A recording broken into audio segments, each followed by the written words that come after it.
Invitamos entonces a don Eduardo Galeano.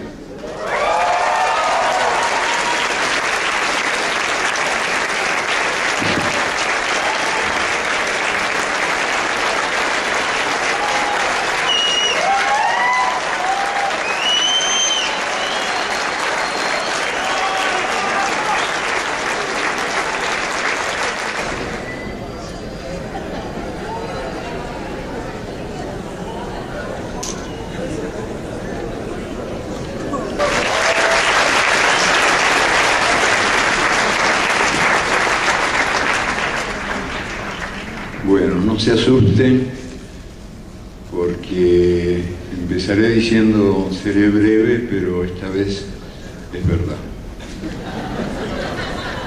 Y es verdad porque yo estoy empeñado en una inútil campaña contra la inflación palabraria en América Latina, que yo creo que es más jodida, más peligrosa que la inflación monetaria, pero se cultiva con más frecuencia.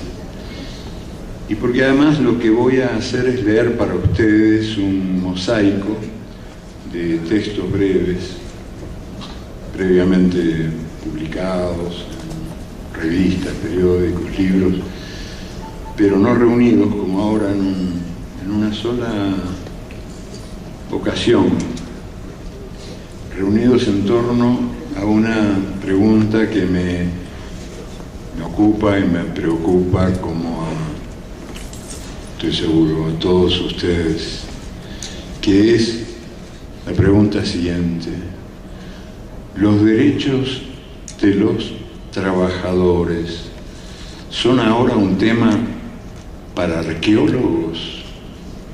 ¿Solo para arqueólogos? ¿Una memoria perdida de tiempos idos? Un mosaico es un mosaico armado con textos diversos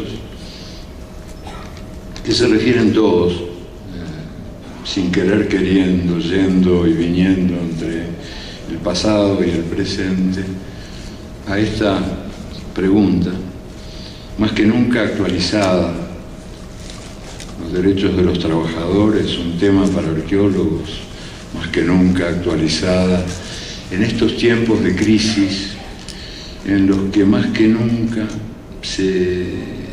los derechos están siendo despedazados por el huracán feroz que se lleva todo por delante, que castiga el trabajo y en cambio recompensa la especulación y está arrojando al tacho de la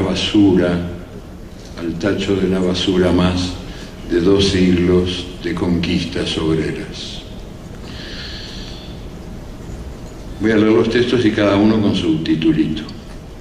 La tarántula universal. Ocurrió en Chicago en 1886. El 1 de mayo, cuando la huelga obrera paralizó Chicago y otras ciudades, el diario Philadelphia Tribune diagnosticó: el elemento laboral ha sido picado por una especie de tarántula universal y se ha vuelto loco de remate. Locos de remate estaban los obreros que luchaban por la jornada de trabajo de 8 horas y por el derecho a la organización sindical. Al año siguiente, muchos de ustedes lo saben, pero nunca está de más repetirlo, 4 dirigentes obreros acusados de asesinato fueron sentenciados sin pruebas en un juicio mamarracho. Se llamaban Georg Engel, Adolf Fischer, Albert Parsons y August Spence. Marcharon a la horca y mientras el quinto condenado, Louis Link, se había volado la cabeza en su celda. Cada 1 de mayo el mundo entero lo recuerda. Que dicho sea de paso, les cuento que yo estuve en Chicago hace unos, no me acuerdo ahora, pero 7, 8 años, y les pedí a mis amigos que me llevaran al lugar donde todo esto había ocurrido. Y no lo conocían. Y entonces me di cuenta de que en realidad esta ceremonia universal, la única fiesta de veras universal que existe, en Estados Unidos no se celebraba. O sea, era en ese momento el único país del mundo donde el 1 de mayo no era el Día de los Trabajadores. En estos últimos tiempos eso ha cambiado. Recibí hace poco una carta muy jubilosa de esos mismos amigos contándome que ahora había en ese lugar un monolito que recordaba a estos héroes del sindicalismo y que las cosas habían cambiado y que se había hecho una manifestación de cerca de 1 millón de personas en su memoria por primera vez en la historia. Y la carta terminaba diciendo: ellos te saludan. Al año siguiente, bueno, sigo con la lectura. Cada 1 de mayo el mundo entero recuerda a esos mártires y con el paso del tiempo las convenciones internacionales, las constituciones y las leyes les han dado la razón. Sin embargo, las empresas más exitosas siguen sin enterarse. Prohíben los sindicatos obreros y miden las jornadas de trabajo con aquellos relojes derretidos de Salvador Dalí. Una enfermedad llamada trabajo. En 1714 murió Bernardino Ramazzini. Él era un médico raro, un médico rarísimo, que empezaba preguntando: ¿en qué trabaja usted? A nadie se le había ocurrido que eso podía tener alguna importancia. Su experiencia le permitió escribir el primer tratado de medicina del trabajo, donde describió una por una las enfermedades frecuentes en más de 50 oficios. Y comprobó que había pocas esperanzas de curación para los obreros que comían hambre, sin sol y sin descanso, en talleres cerrados, irrespirables y mugrientos. Mientras Ramazzini moría en Padua, en Londres nacía Percival Pott. Siguiendo las huellas del maestro italiano, este médico inglés investigó la vida y la muerte de los obreros pobres. Y entre otros hallazgos, Pott descubrió por qué era tan breve la vida de los niños desollinadores. Los niños se deslizaban desnudos por las chimeneas de casa en casa y en su difícil tarea de limpieza respiraban mucho hollín. El hollín era su verdugo. Desechables. Más de 90 millones de clientes acuden cada semana a las tiendas Walmart. Sus más de 900.000 empleados tienen prohibida la afiliación a cualquier sindicato. Cuando a alguno se le ocurre la idea, pasa a ser un desempleado más. La exitosa empresa niega sin disimulo uno de los derechos humanos proclamados por las Naciones Unidas, la libertad de asociación. Y más, el fundador de Walmart, Sam Walton, recibió en 1992 la Medalla de la Libertad, una de las más altas condecoraciones de los Estados Unidos. 1 de cada 4 adultos norteamericanos y 9 de cada 10 niños engullen en McDonald's la comida plástica que los engorda. Los trabajadores de McDonald's son tan desechables como la comida que sirven. Los pica la misma máquina. Tampoco ellos tienen el derecho de sindicalizarse. En Malasia, donde los sindicatos obreros todavía existen y actúan, las empresas Intel, Motorola, Texas Instruments y Hewlett Packard lograron evitar esa molestia. El gobierno de Malasia declaró Union Free, libre de sindicatos, el sector electrónico.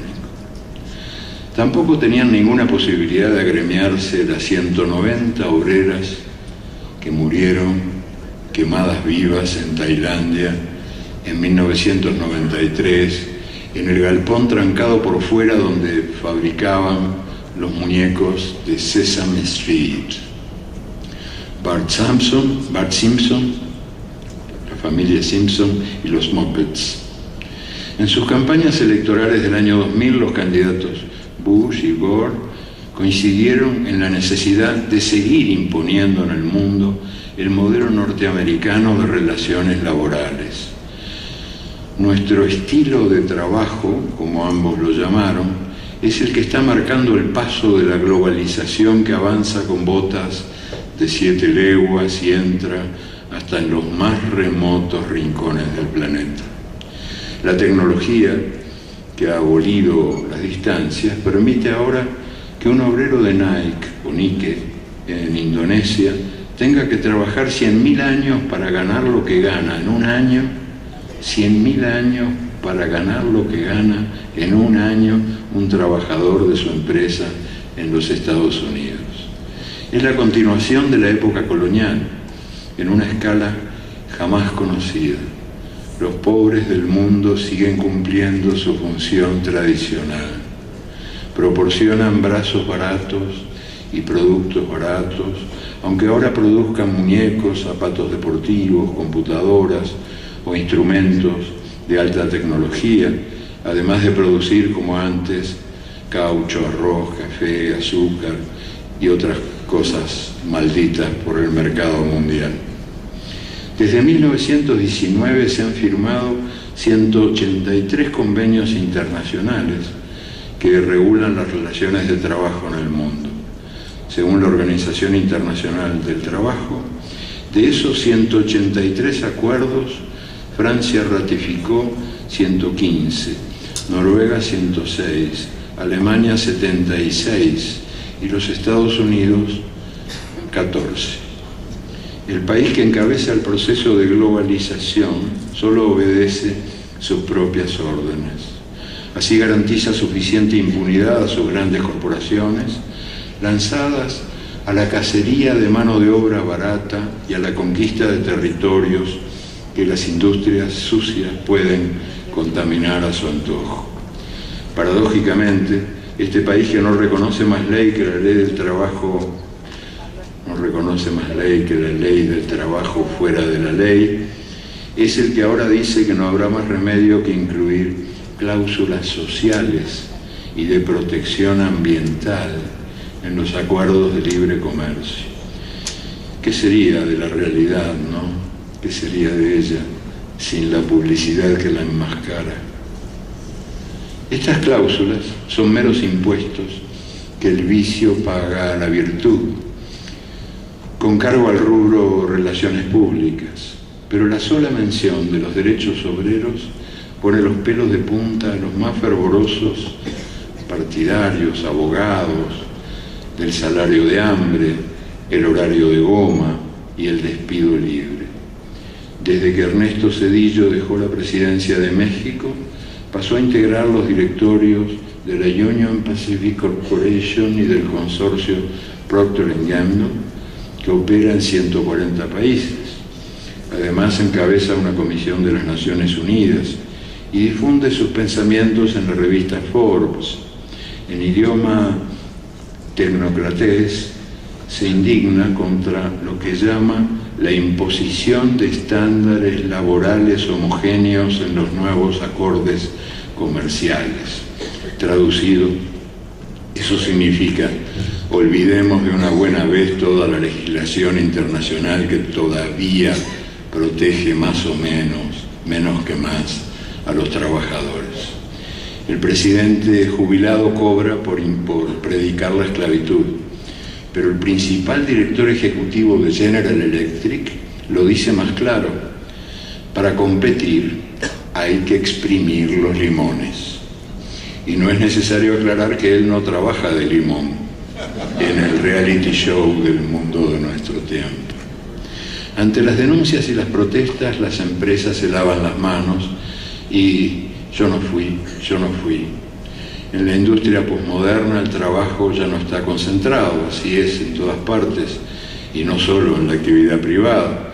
Los contratistas fabrican las 3/4 partes de los autos de Toyota. De cada 5 obreros de Volkswagen en Brasil, solo 1 es empleado de la empresa. De los 81 obreros de Petrobras muertos en accidentes de trabajo a fines del siglo XX, 66 estaban al servicio de contratistas que no cumplen las normas de seguridad.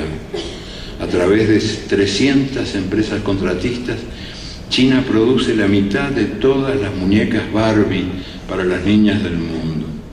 En China sí hay sindicatos, pero obedecen a un Estado que en nombre del socialismo se ocupa de la disciplina de la mano de obra. Nosotros combatimos la agitación obrera y la inestabilidad social para asegurar un clima favorable a los inversores, explicó Bo Xilai, alto dirigente del Partido Comunista Chino.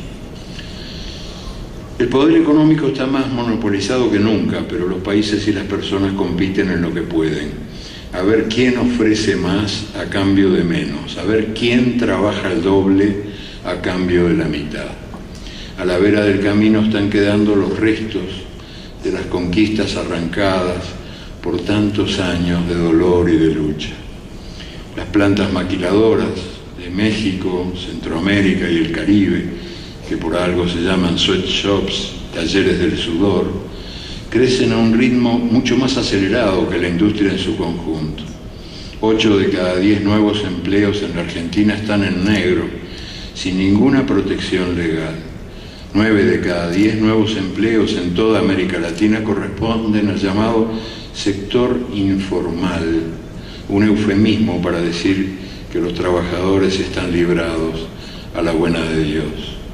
La estabilidad laboral y los demás derechos de los trabajadores serán de aquí a poco un tema para arqueólogos, no más que recuerdos de una especie extinguida. En el mundo al revés, la libertad oprime. La libertad del dinero exige trabajadores presos de la cárcel del miedo, que es la más cárcel de todas las cárceles. El Dios del mercado amenaza y castiga, y bien lo sabe cualquier trabajador en cualquier lugar. El miedo al desempleo, que sirve a los empleadores para reducir sus costos de mano de obra y multiplicar la productividad, es hoy por hoy la fuente de angustia más universal de todas las angustias. ¿Quién está a salvo? ¿Quién está a salvo del pánico de ser arrojado a las largas colas de los que buscan trabajo? ¿Quién no teme convertirse en un obstáculo interno, para decirlo con las palabras del presidente de la Coca-Cola, que explicó el despido de miles de trabajadores diciendo que hemos eliminado los obstáculos internos? Y en tren de preguntas la última: ante la globalización del dinero que divide el mundo en domadores y domados, ¿se podrá internacionalizar la lucha por la dignidad del trabajo? Menudo desafío. Un raro acto de cordura. En 1998 Francia dictó la ley que redujo a 35 horas semanales el horario de trabajo. Trabajar menos, vivir más.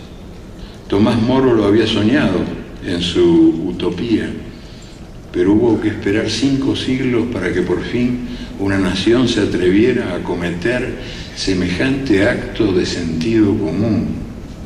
Al fin y al cabo, ¿para qué sirven las máquinas si no es para reducir el tiempo de trabajo y ampliar nuestros espacios de libertad? ¿Por qué el progreso tecnológico tiene que regalarnos desempleo y angustia? Por una vez al menos hubo un país que se atrevió a desafiar tanta sinrazón. Pero, poco duró la cordura. La ley de las 35 horas murió a los 10 años. Este inseguro mundo, algo sobre la inseguridad. Hoy, digamos que hoy, está escrito el abril 28, el 28 de abril, Día de la Seguridad en el Trabajo. Día de la Seguridad en el Trabajo. Vale la pena advertir que no hay en el mundo nada más inseguro que el trabajo. Cada vez son más y más los trabajadores que despiertan cada día preguntando: ¿cuánto sobraremos? ¿Quién me comprará? Muchos pierden el trabajo y muchos pierden, trabajando, también la vida. Cada 15 segundos muere un obrero asesinado por eso que llaman accidentes de trabajo. La inseguridad pública es el tema preferido de los políticos que desatan la histeria colectiva en cada elección. Peligro, peligro, proclaman. En cada esquina acecha un ladrón, un violador, un asesino. Pero esos políticos jamás denuncian que trabajar es peligroso. Y es peligroso cruzar la calle, porque cada 25 segundos muere un peatón, asesinado por eso que llaman accidentes de tránsito. Y es peligroso comer, porque quien está a salvo del hambre puede sucumbir envenenado por la comida química. Y es peligroso respirar, porque en las ciudades, en las grandes ciudades, el aire puro es, como el silencio, un artículo de lujo. Y también es peligroso nacer, porque cada 3 segundos muere un niño que no ha llegado vivo a los 5 años de edad. Una historia real, para acabar, que se me fue la mano con las teorías, un par de cosas así que tengan más que ver con la realidad de carne y hueso, como la historia de Maruja. El 30 de marzo, Día del Servicio Doméstico, no viene mal contar la breve historia de una trabajadora de uno de los oficios más ninguneados del mundo. Maruja no tenía edad.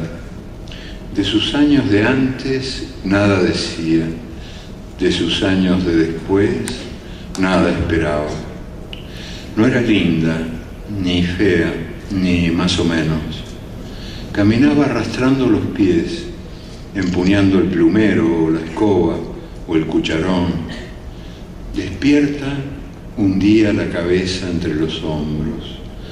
Dormida, hundía la cabeza entre las rodillas. Cuando le hablaban, miraba el suelo, como quien cuenta hormigas. Había trabajado en casas ajenas desde que tenía memoria. Nunca había salido de la ciudad de Lima, nunca. Mucho trajinó, de casa en casa, y en ninguna se hallaba. Por fin encontró un lugar donde fue tratada como si fuera persona. A los pocos días se fue, se estaba encariñando.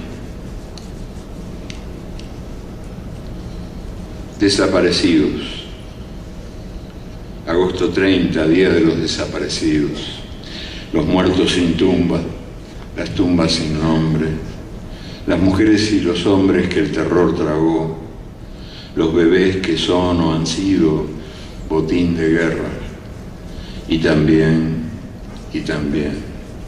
los bosques nativos, las estrellas en la noche de las ciudades, el aroma de las flores, el sabor de las frutas, las cartas escritas a mano, los viejos cafés donde había tiempo para perder el tiempo, el fútbol de la calle, el derecho a caminar, el derecho a respirar, los empleos seguros, las jubilaciones seguras, las casas sin rejas, las puertas sin cerradura, el sentido comunitario y el sentido común.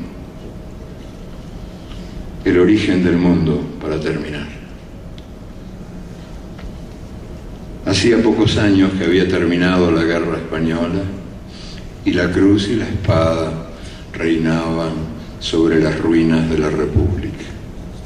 Uno de los vencidos, un obrero anarquista, recién salido de la cárcel, buscaba trabajo. En vano revolvía cielo y tierra.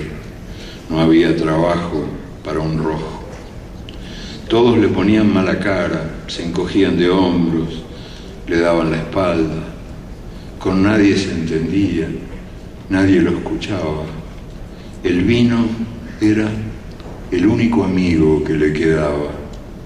Por las noches, ante los platos vacíos, soportaba sin decir nada los reproches de su esposa beata, mujer de misa diaria, mientras el hijo, un niño pequeño, le recitaba el catecismo.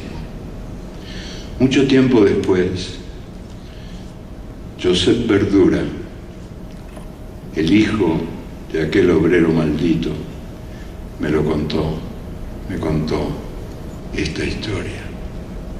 Me lo contó en Barcelona, cuando yo llegué al exilio, me lo contó. Él era un niño desesperado que quería salvar a su padre de la condenación eterna, pero el muy ateo, el muy tosudo, no entendía razones. Pero papá, le preguntó Josep, llorando, pero papá, si Dios no existe, ¿quién hizo el mundo? Y el obrero, cabizbajo, casi en secreto, dijo, tonto, tonto, al mundo lo hicimos nosotros, los albañiles.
Invitamos entonces a don Eduardo Galeano.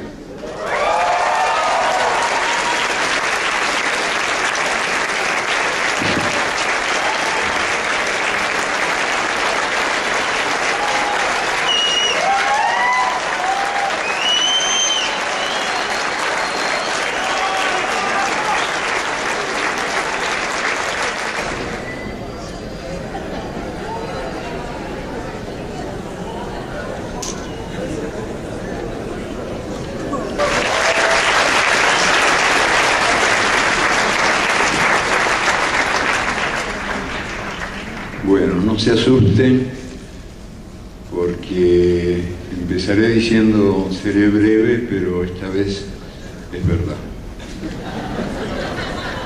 Y es verdad porque yo estoy empeñado en una inútil campaña contra la inflación palabraria en América Latina, que yo creo que es más jodida, más peligrosa que la inflación monetaria, pero se cultiva con más frecuencia.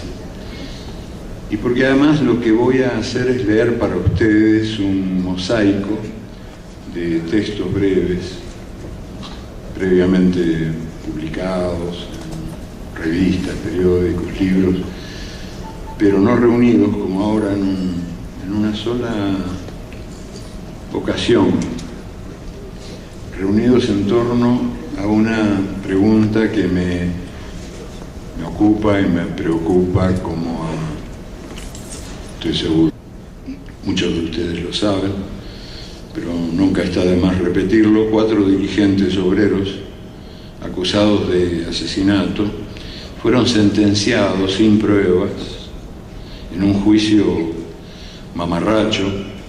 Se llamaban Georg Engel, Adolf Fischer, Albert Parsons y August Spies. Marcharon a la horca y mientras el quinto condenado, Louis Link, se había volado la cabeza en su celda. Cada 1 de mayo el mundo entero lo recuerda. Que dicho sea de paso, les cuento que yo estuve en Chicago hace unos, no me acuerdo ahora, pero 7, 8 años, y les pedí a mis amigos que me llevaran al lugar donde todo esto había ocurrido, y no lo conocían. Y entonces me di cuenta de que a todos ustedes, que es la pregunta siguiente: ¿los derechos de los trabajadores son ahora un tema para arqueólogos? ¿Solo para arqueólogos? ¿Una memoria perdida de tiempos idos? Es un mosaico armado con textos diversos que se refieren todos, sin querer queriendo, yendo y viniendo entre el pasado y el presente, a esta pregunta, más que nunca actualizada: los derechos de los trabajadores, un tema para arqueólogos, más que nunca actualizada en estos tiempos de crisis en los que más que nunca los derechos están siendo despedazados por el huracán feroz que se lleva todo por delante, que castiga el trabajo y en cambio recompensa la especulación y está arrojando al tacho de la basura más de 2 siglos de conquistas obreras. Voy a leer los textos y cada uno con su titulito. La tarántula universal. Ocurrió en Chicago en 1886. El 1 de mayo, cuando la huelga obrera paralizó Chicago y otras ciudades, el diario Philadelphia Tribune diagnosticó: el elemento laboral ha sido picado por una especie de tarántula universal y se ha vuelto loco de remate. Locos de remate estaban los obreros que luchaban por la jornada de trabajo de 8 horas y por el derecho a la organización sindical. Al año siguiente,